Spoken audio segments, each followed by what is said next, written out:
the talking flower was such an interesting and surprising element of Super Mario Brothers Wonder. It was one of those ideas that just felt like impossible to predict. You know, like it's a Mario game. It's a 2D Mario game. There's not usually much dialogue in 2D Mario games, and especially not voice-acted dialogue beyond, like, you know, little quips from the characters. So the idea of having these little flowers that, like, do, like, almost commentary, you know, like they're peppered throughout the entire game. And they just pop up in any old place to just make little quips and stuff.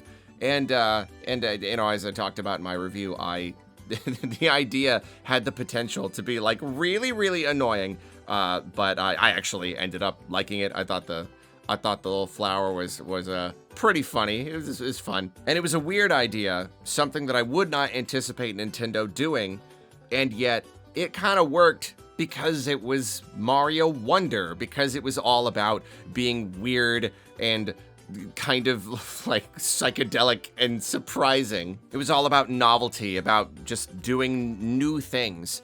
And of course the game broke Mario convention in a bunch of other ways. So like it totally made sense in the context of that game.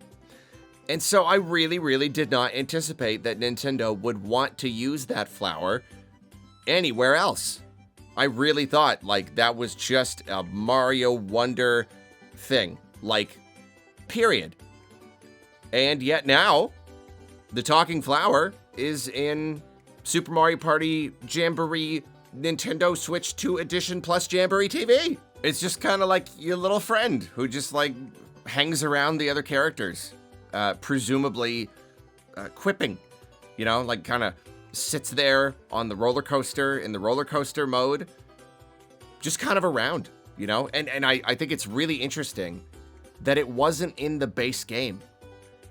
It's like, did they always plan to just have it here in this Switch 2 edition to kind of like, I don't know, give the Switch 2 edition an extra little bit of charm, you know, just to make it feel a little bit more new and special? Or is this something that they just thought of between the release of the game and now? It just kind of came to them. Hey, why don't we just bring the talking flower here?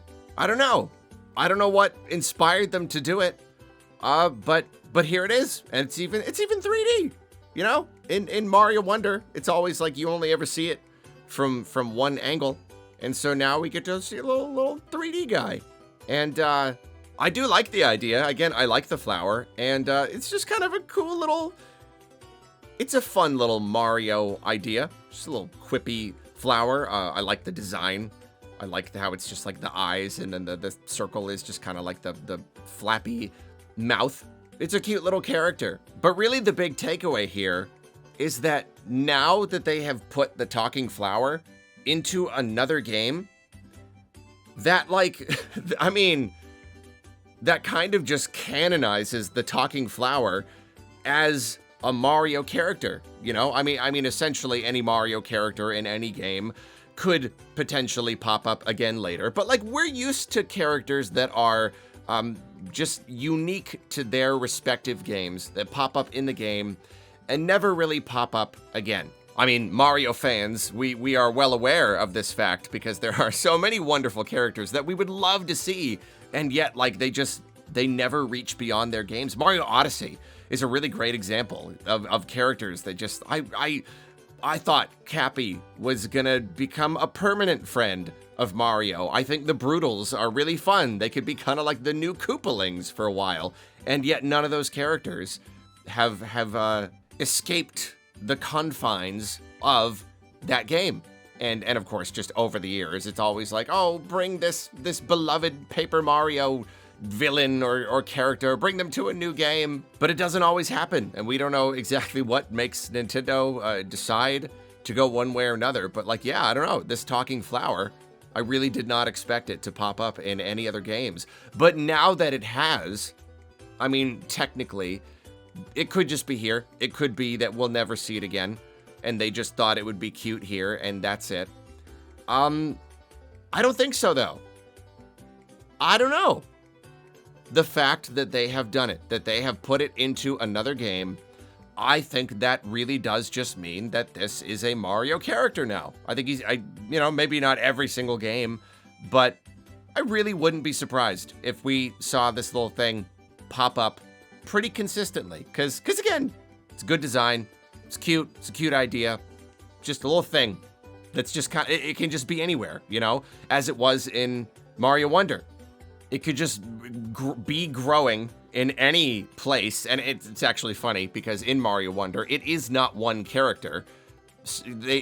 I think it is just a flower, a type of flower that can grow anywhere, but I think they're all different beings, different entities, organisms, because sometimes you see multiple, but they all have the exact same voice and the exact same personality, which is funny. It's a good bit. So yeah, technically it's not even like one character, but if anything, that adds a certain amount of charm to the character. Which Wonder Flower is this? I don't know. We just call it the Wonder Flower, whichever Wonder Flower happens to be here. So I certainly wouldn't mind if we saw the Wonder Flower pop up here and there from now on. I like it whenever Nintendo adds new Mario characters because they are often so selective. Because when a character gets introduced into a game, you really never know who's going to become an actual character. I even remember Rosalina. I was sure that Rosalina was going to be like a Mario Galaxy specific idea. She was so similar to Peach, but then she's everywhere now. She's in every party game, every sports game. Nope, she's a permanent character. So when a new character gets added to the roster, I don't know, it's kind of like a new little member of the family, it's someone that we can expect to see coming around Thanksgiving, pretty much any time. And I like that. I really do like that. Why isn't the talking flower in Mario Kart? All the other baddies are in Mario Kart World. Talking flower, that would be funny. Okay, I have a new number one pick for new Mario Kart characters. Well, maybe not number one, but pretty high up there. I want to drive around as the talking flower. I want to explore at my leisure this wild and beautiful land. I want to go on these long nighttime drives looking at the gorgeous landscape as this tiny little flower in the driver's seat, hopefully making silly quips the whole time. I want to look up at a beautiful mountain and there's flowers and the sunset. It's well, that just happened.